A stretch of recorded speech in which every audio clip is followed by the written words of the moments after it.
In this short video, you will learn about Facebook Business Manager. By the end of the video, you will have learned what Business Manager is and its functions.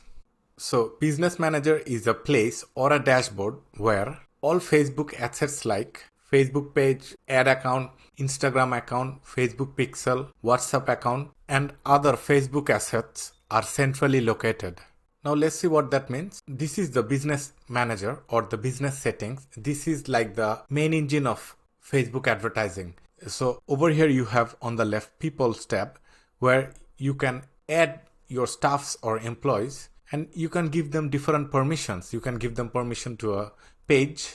What sort of permission you can give? You can give them limited access or you can give them full access. You can give people permission to an ad account, WhatsApp account, your Facebook pixel, etc. So here are the people.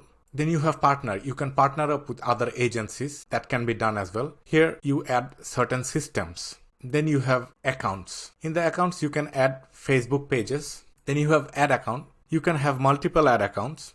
And within an ad account, you can give different people different access. You can give them total control or you can give them limited control to do particular or specific things. And then you have apps, you have Instagram accounts. You can give people different access. You have WhatsApp account. If you're an e-commerce business, you can set up shops here.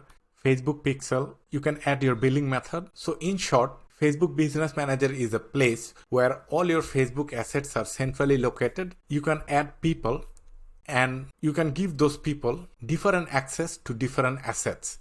Different access to different assets like Facebook page, ad account, Facebook pixel, etc.